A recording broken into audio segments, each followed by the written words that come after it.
जीव है जो पौधों को खुरेच के खाता है। अब आपको नहीं आएगा तो नहीं, ऐसी चीजों को छोड़ना चाहिए कि कैसे सवाल पूछे जा रहे हैं, क्या थीम रह रही है। अगर करंट अफेयर से सवाल आ रहे हैं तो कैसे सवाल आ रहे हैं। नॉर्मल जनरली तो डेफ पे बेस्ड है सारे सवाल। बाकी जैसे आईआर पे भी थे, रसिया यूक्रेन हो गया, और थोड़ी यूएसए की जो पॉलिसीज है उस पर बातचीत हुई। नमस्कार दोस्तों, यूपीपीएससी डेली न्यूज में आप सभी लोग का स्वागत है। दोस्तों, यूपीएससी का इंटरव्यू चल रहा है, कैंडिडेट बाहर निकल के आ रहे हैं। इसी सिलसिले में हमारे सामने लोकेन सर बाहर आए हैं। जैसा कि इनका काफी अच्छा इंटरव्यू गया और अपनी पूरी यूपीएससी की रणनीति आप सभी लोग से वीडियो के माध्यम से भी इन्होंने साझा किया है, चैनल पे बताया है, जिसको हम अभी आगे कंटिन्यू करेंगे। मेरा नाम श्रवण है, मैं राजस्थान के सिरोही जिले से। ये आपका अटेम्प्ट कौन सा था, मीडियम कौन सा है? वैसे दूसरा अटेम्प्ट था और हिंदी मीडियम के साथ पहला इंटरव्यू था। पहला इंटरव्यू। तो आज का ऑल ओवर एक्सपीरियंस कैसा रहा? आप कैसा बोल? एक्सपीरियंस बढ़िया रहा। मतलब जो मॉक्स रहते हैं तो वहाँ पे थोड़ा तनाव रहता है, लेकिन यहाँ पे बिल्कुल शांत वातावरण, बिल्कुल जैसे कन्वर्सेशन होती है नॉर्मल वैसे ही बात। ओके, इंटरव्यू से पहले जो आपके माइंड में क्या चल रहा था, जैसे ही बाहर आए थे, एग्जिट हुए वहाँ से, तो फिर क्या चल रहा था, क्या चल रहा था? नहीं, वही थोड़ी टेंशन तो रहती है ना। बाकी जैसे इंटरव्यू उसके बाद में थोड़ा नॉर्मलाइज हो गया था माहौल, और फिर बातचीत चलने के बाद में ज़्यादा टेंशन रहती नहीं, फिर वो सवालों पे ज़्यादा फोकस रहते हैं, तो फिर बाकी भूल जाते हैं कि भाई क्या हो रहा है। ओके, बात करूँ तो किस टाइप के क्वेश्चन आपसे पूछे गए थे? नॉर्मल जनरली तो डेफ पे बेस्ड है सारे सवाल। बाकी जैसे आईआर पे भी थे, रसिया यूक्रेन हो गया, और थोड़ी यूएसए की जो पॉलिसीज है उस पर बातचीत हुई। कोई सिचुएशन बेस्ड क्वेश्चन आपको दिया गया? हाँ, जैसे यूएसए में जो डोज डिपार्टमेंट बना है, तो अगर इंडिया में भी ऐसी नीड है कि किसी डिपार्टमेंट की जो एफिशिएंसी पे काम करे, तो ये सवाल था मैंने। ओके, आपके डेव या फिर हॉबी से किस टाइप के क्वेश्चन पूछे गए? हाँ, डेफ से थोड़ा बहुत जो ग्रेजुएशन का जो सब्जेक्ट था मेरा, ज्योग्राफी ऑनर्स, उस पर बातचीत चली, और थोड़ा पीजी में मेरे साथ हिंदी साहित्य था और ऑप्शनल भी वही था, तो उस पर थोड़ी बहुत बातचीत चली रामायण को लेके, रामचरितमानस वगैरह। ओके, रामचरितमानस जैसे आप बोल रहे हो, उससे किस टाइप के क्वेश्चन पूछे गए, अगर आप बता पाए तो? मतलब उसमें जो भी पात्र है, जो उनकी वैल्यूज़ है, तो उसको आप अपने जनरल लाइफ में कैसे यूज़ कर सकते हैं, वो सारी बातें चलती हैं। और कोई क्वेश्चन जो छूट रहा हो या फिर रिवील कर पा रहे हैं? हाँ, मोस्टली देखो वही रहा था, कुछ अग्निवीर पे सवाल पूछा था, है ना। और बाकी जो जनरल थोड़ा बहुत बैकग्राउंड पे पूछा, और 25 मिनट का डिस्कशन था, तो उसमें याद नहीं कर पा रहा हूँ अभी तो, लेकिन ये 7-8 सवाल यही थे। ऐसा कोई क्वेश्चन था जिसमें सॉरी बोलना पड़ा हो, वजह से सॉरी बोला तो बोर्ड का क्या रिएक्शन? कोई ऐसा एक्ट था जिसको पूछा था, तो उसमें मुझे लगा कि याद नहीं आ रहा था, मतलब याद तो था लेकिन एग्जैक्ट ईयर नहीं पता था, तो उसको फिर मैंने थोड़ा बता के सॉरी बोल दिया था। एक दो और सवाल थे जो अभी रिकॉल नहीं कर पा रहा हूँ। तो ये आपकी यूपीएससी जर्नी कहाँ से स्टार्ट हुई, कैसे सोचा कि यूपीएससी की तरफ स्विच होना चाहिए? ग्रेजुएशन के बाद मोस्टली स्टार्ट किया था मैंने, और फिर जयपुर रह के तैयारी की। पिछले अटेम्प्ट में सीसेट नहीं हो पाया था, फिर साल भर बढ़िया से पढ़ाई हुई, तो अब यहाँ तक पहुँच गए।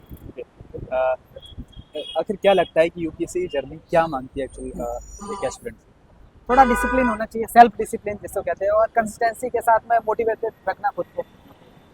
तो मुझे लगता है ये 3 चीज़ें ज़्यादा मायने रखती हैं। तो ये अभी प्रीलिम्स आ रहा है 2025 के लिए, क्या सजेस्ट करना चाहेंगे, अब क्या करना चाहिए एस्पिरेंट को? आपने क्या किया और ये एस्पिरेंट क्या कर सकते हैं? देखो, मोस्टली हिंदी मीडियम पे बात करना चाहूँगा कि उनका जो सीसेट वाला सेक्शन है, उस पर ज़्यादा काम करना चाहिए, और बाकी अभी तक जो नोट्स बनाए हैं उसको रिवाइज करो, ज़्यादा से ज़्यादा पढ़ने के जगह ज़्यादा से ज़्यादा रिवाइज करो।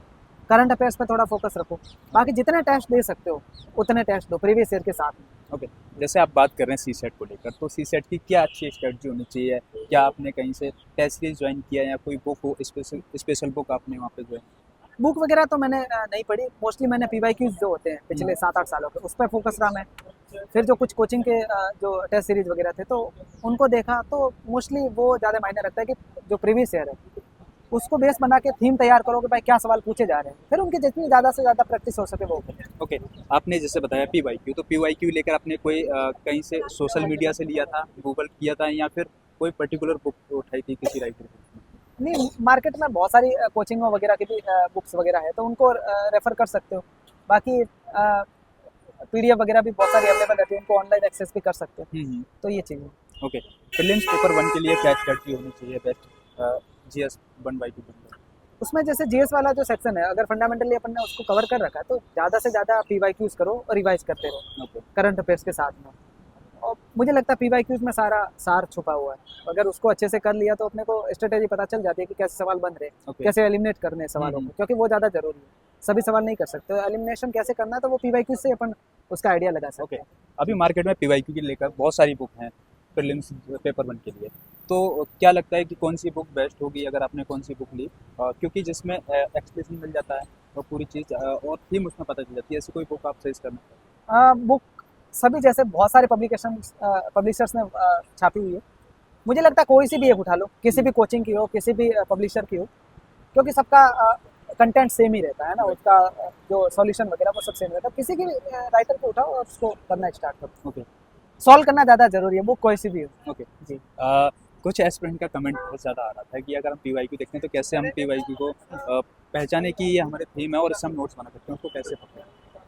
नोट्स, खुद के नोट्स। नहीं नहीं, पीवाईक्यू हाँ, कैसे हाँ। हम पकड़ें? पीवाईक्यूज तो देखो जनरल उसका एक तरीके से क्रक्स निकालने की कोशिश करो कि कैसे सवाल पूछे जा रहे हैं, क्या थीम रह रही है। अगर करंट अफेयर से सवाल आ रहे हैं तो कैसे सवाल आ रहे हैं, उनकी थीम देखो, फिर उनको टेस्ट सीरीज में जाके देखो कि हाँ टेस्ट सीरीज में भी वैसे अगर सवाल बन रहे तो वो तो ज़्यादा हेल्पफुल है। और अगर तुम्हारा नोट्स भी पढ़ रहे हो तो जैसे हिस्ट्री के मान लो तुम्हें पीवाईक्यूज करे तो उसमें से कहाँ से सवाल ज़्यादा पूछ रहे हैं, तो वो एक खुद की स्ट्रेटेजी बनाओ और फिर नोट्स पे जाओ वापस रिवीजन के टाइम। ओके। अभी मेंस की बात करूँ तो मेंस के किस टाइप के क्वेश्चन पूछा होता है? मेंस में थोड़ा एप्लीकेशन बेस्ड सवाल ज़्यादा रहते हैं सभी सब्जेक्ट्स को लेकर के, तो आंसर राइटिंग जितनी ज़्यादा हो सके करो, तभी लिख पाओगे। स्पीड ज़्यादा मायने रखती है ना। हाँ जाइए जाइए, आप भी आ जाइए। हाँ साथ में करते हाँ हाँ। तो क्या पीवाईक्यू कैसे देखें मेंस? मेंस के पीवाईक्यूज यार देखो, मैंने सही बताऊँ तो मैंने नहीं देखे। मैंने जो भी कोचिंगों के जो टेस्ट वगैरह थे तो उनको जितना ज़्यादा से ज़्यादा सॉल्व कर सकते हैं वो किए, और जिनकी स्पीड अच्छी है, मतलब आंसर राइटिंग जिनको ठीक से आती है, मेंस लगभग हो ही जाता है। जिनकी स्पीड ठीक नहीं है और जिनका मतलब लिखने का जो शैली होती है वो ठीक नहीं है, तो उनको ज़्यादा काम करने की जरूरत ओके। अभी हमारे साथ एक और सर जुड़ चुके हैं, तो आपका क्या नाम है सर? आप आपके बारे में? मेरा नाम लोकेंद्र कुमार है और मैं राजस्थान के देवबाग जिले से हूँ। और बाकी जो आप पूछो तो है। सेम ही है हमारा लगभग, दोनों दोस्त हैं एक दोनों साथ। जयपुर से ही तैयारी की है साथ में, और लगभग सभी ऑप्शनल भी सेम ही है। तो कर रहे हैं। मेरा इनका 2 नंबर में था, मेरा 4 मैं वेट कर रहा था उनका। तो आज का ऑल ओवर एक्सपीरियंस कैसा रहा आपका? अच्छा रहा। मेरे राज शुक्ला थे जिनके बारे में थोड़ी ख्याति ज्यादा खराब है, बट फिर भी मेरे साथ मतलब बढ़िया भी है। बाकी नंबर का तो भी आ गया। कुछ क्वेश्चन रिवील करना चाहेंगे, किस टाइप के आपसे क्वेश्चन पूछे गए? उन्होंने मतलब स्टार्टिंग में कुछ विशाल भारद्वाज का नाम लिया, मुझे पता नहीं था, मैंने कुछ मना कर पता नहीं है। बाकी उन्होंने काफी क्वेश्चन स्टार्टिंग में 2-4 पूछे जो मुझे नहीं आ रहे थे, और मैंने आराम से बना किया और उन्होंने मुझे कुछ बोला ही नहीं। और बाकी जैसे कुछ मेरे जूलॉजी बॉटनी से कुछ पूछे थे, और नॉर्मली योगा जैसे मेरा हॉबी है उसके बारे में नॉर्मली पूछा जाता है, कुछ आप करते हो, उसको प्रमोट कैसे करोगे, ऐसे यही कुछ पूछा जाता है। ओके। जो न्यू एस्पिरेंट है उनके लिए आप प्रीलिम्स के लिए क्या करना चाहिए और मेंस के लिए क्या करना चाहिए, कट टू कट बात की जाए? कट टू कट ये है, आप देखो एक तो चीज़ है सिलेबस और पुराने पेपर आप रखो, ओके। वो आपका दूसरा ऑप्शन नहीं है। Thank you. और अगर उसको आप प्रॉपर कर लेंगे, क्या हाल है? कैसा हुआ? माइक ले ले। अच्छा है, कौन सा बुरा है, बुरा मतलब खराब, अच्छी स्थिति में नहीं। ओके। ये चीज़ हो गई। इससे मतलब जो जो अच्छा नहीं है उसको अच्छे से करें। बोलो बोलो, कट कर देना। हो गया? इसको भी लगा। कट कर देना। 1 मिनट रुको। हाँ एडिटिंग हो जाएगी। तो जो सेक्शन अच्छा नहीं है उसको अच्छे से करें, ये सबसे बड़ा है। और कुछ चीज़ें रिस्क वाली भी है, ऐसा नहीं है कि आप सारी चीज़ें नहीं हो पाएगी, क्योंकि जैसे कुछ पेपर हमेशा नए नए क्वेश्चन आते, जैसे कुछ 2023 में एक आया था, कोई उल्टुलान कैसा ऐसा कुछ जीव था, उसके बारे में पूछा था कौन सा जीव है जो पौधों को खुरेज के खाता है। अब आपको नहीं आएगा तो नहीं, ऐसी चीज़ों को छोड़ना चाहिए, ठीक है। तो ये एक यही ऑप्शन। बाकी जो नॉर्मल ट्रेंड है उनको अच्छे से तैयार करें। ओके। वो देखो जो अभी ट्रेंड चल रहा है अभी यूपीएससी का, तो उस पेपर को लेकर तो उसे कैसे पहचाने, किससे हम समझ पाएगा कि ट्रेंड की अभी ये अगले साल ये ऐसा हो सकता है, संभावना हो सकती है? देखो रियल बताऊं, इसमें प्रीजुडाइज रहना ही नहीं, पूरा अग्रसर रहो मत। अगर वो रहोगे तो, क्योंकि आपको आज अब मैं अपना रियल बताऊं तो सब लोग बोल रहे थे राज शुक्ला के बारे में नेगेटिव है, ठीक है। तो उनको अगर मैं अभी नेगेटिव लेता तो मेरा इंटरव्यू आपको पता सही। तो आप मतलब इस चीज़ को मत लो कि तो वो कैसा पेपर आएगा क्या। आप शांत रहो, आप अपने आप पे विश्वास रखो। अगर आपने तैयारी की है साल भर, ठीक है, तो वो आपका मतलब अच्छा हो जाएगा। बिना फालतू का उस लोड लेने या उसका ज़्यादा प्रेशर लेने से कोई खास फायदा है नहीं। तो ट्रेंड से ज़्यादा आप अपनी कैपेबिलिटी पे विश्वास करो। ओके। यूपीएससी का फाउंडेशन कैसे तैयार करें, उसके लिए क्या हमें एडवांस बुक की तरफ जाना चाहिए या फिर एनसीईआरटी या फिर कुछ और सोर्स का होना चाहिए? मैं अपना बता देता हूँ। हाँ। बाकी जो आप व्यक्तिगत जैसे जो भी है वो देख लें। जैसे आप जैसे जो पहले एनसीईआरटी करते हैं, अगर आपकी थोड़ा नॉर्मल में, अगर आपको कोचिंग करा है उसका अलग, मैंने कोचिंग नहीं की है। मैंने जो मैंने फाउंडेशन मैंने अपने हिसाब से किया है। ओनली जो इकोनॉमी है वो मैंने मृणाल सर की क्लासेज और देखी थी, बाकी किसी भी सब्जेक्ट का मैंने कोचिंग की। वो मैंने अपने से किया है।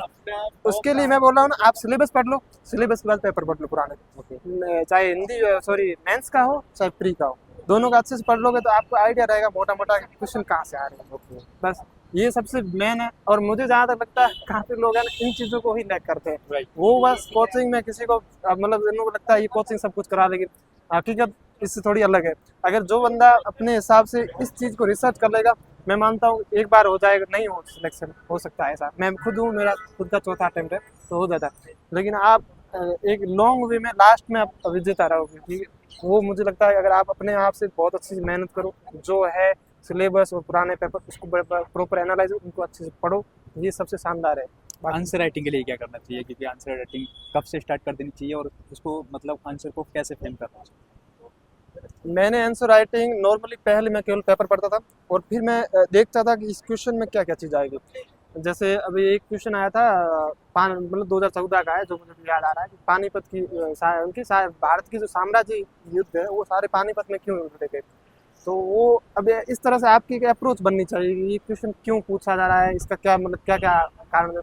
जो मैं सही बता रहा हूँ, पहले मैं ये सोच रहा था कि मतलब ये स्ट्रेटजिक लोकेशन के बियॉन्ड मैं कुछ और ही सोच रहा था, लेकिन फिर बाद में ये पता चला कि इसका स्ट्रेटजिक लोकेशन पूछ रहे हैं क्योंकि ये उत्तर में एक है, यहाँ से सारे इन्वेजन यहाँ से हो रहे थे, तो इस हिसाब से वो स्ट्रेटजिक लोकेशन इस हिसाब।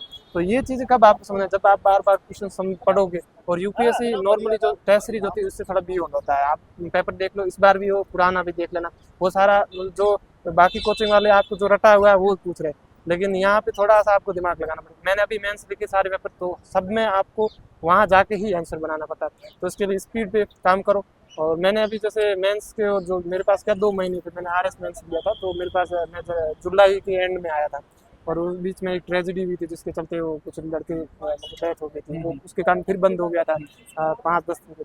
तो मेरे पास कितने शायद 4 अगस्त से लेके और कोई 10 सितंबर तक का टाइम था, तो उसके बीच में मैंने 24-25 टेस्ट लिखे थे।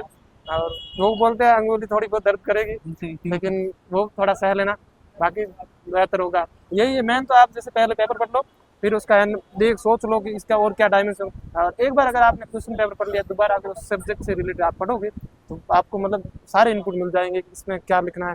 और जब भी आप पढ़ोगे ना उस टॉपिक का, तो लगेगा कि हाँ ये पॉइंट मैं वहाँ लगा सकता हूँ, और उसको अगर आप एक शॉर्ट नोट्स के रूप में यूज़ कर सकते हो। तो ऐसे मेनली मेरा मानना ये है कि यूपीएससी का मेन सिलेबस में बहुत छोटा है।